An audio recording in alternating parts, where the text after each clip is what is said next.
কথা বলতে এলাম। আমি প্রচণ্ড ঠান্ডায় লেপের মধ্যে হিটারে বসে আছি, উঠে আর লাইট জ্বালতে পারছি না।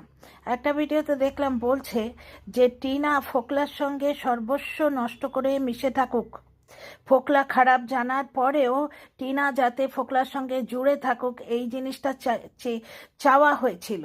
নামটা করছে না, ডেফিনেটলি তোমরা জানোই, ভিডিও থেকেও নাম করে না। এই জিনিসটা চেয়ে টিনা আর ফোকলার ইউনিটি জিন্দাবাদ এইরকম নাকি করা হয়েছিল, কারণ তাতে আমাদের কন্টেন্ট চলবে, তাই নাকি?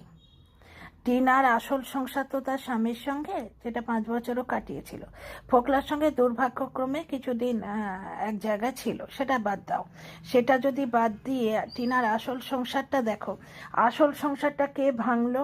এক তো টিনার স্বামী, 2 টিনার ভুল, এবং 3 নম্বর হচ্ছে এই ভুলটাকে ইগনোর করে মিলে যেতে পারতো যদি নয় কন্ট্রোভার্সি ক্রিয়েটারটি ব্যাগ হাতে করে, ব্যাগ কাঁধে করে ওখানে ঢুকতো।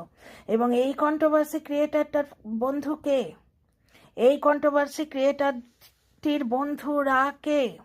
এই কন্ট্রোভার্সি ক্রিয়েটারটার সঙ্গে যুগ্ম লাইভ কে করেছিল? এই কন্ট্রোভার্সি ক্রিয়েটারটির সঙ্গে ফোনে বা বাস্তব জীবনে কারা কন্ট্যাক্টে ছিল? তাহলে টিনার আসল সংসারটা কে ভেঙেছে?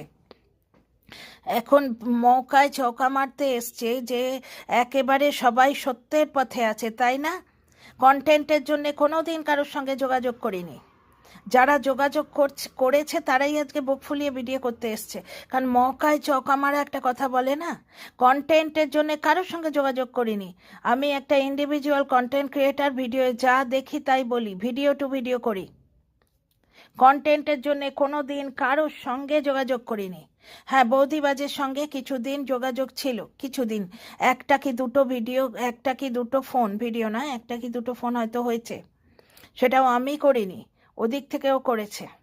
প্রথমে টিনা কিনা বুঝতে পারিনি, টিনার নাম্বার থেকে এসেছিল, পরে ইন্ট্রোডিউস করেছে। হ্যাঁ, তখন ভেবেছিলাম এর সঙ্গে টিনার একটা ভবিষ্যৎ আছে। এই জিনিসটি যে এই রকম সেটা জানতাম না। কিন্তু যে কন্ট্রোভার্সি ক্রিয়েটারটা বাচ্চার বাবার বাড়িতে গিয়ে রীতিমতো টিনার সংসার ভেঙেছে, সে কি জানা সত্ত্বেও তার সঙ্গে বন্ধুত্ব রাখা হয়েছিল, এবং বন্ধুত্ব এখনো আছে। সুতরাং বড় বড় কথা বলার আগে না নিজের দিকটা দেখা উচিত। টিনাকে কোনোদিনই ফোকলার সঙ্গে চিপকে রেখে কামাই করতে চাইনি আমি। টিনা ফোকলার সঙ্গে চিপে থাক, তাতে আমার কন্ট্রোভার্সি চ্যানেল চলবে, এটা কোনোদিনই ভাবিনি। কিন্তু সেই কন্ট্রোভার্সি ক্রিয়েটারের বন্ধুরা যারা, তারা কিন্তু এটাই ভেবেছে যে বাচ্চার বাবার সংসার ভেঙে যাক, তাতে তাদের চ্যানেল চলবে। সংসার জুড়ে গেলে তো তাদের চ্যানেল চলবে না, না? সুতরাং সত্যিটা কিন্তু অন্য। মিথ্যে কথা বলতে বসলে মোটেই মানবো না, এবং কেউ মানবেও না।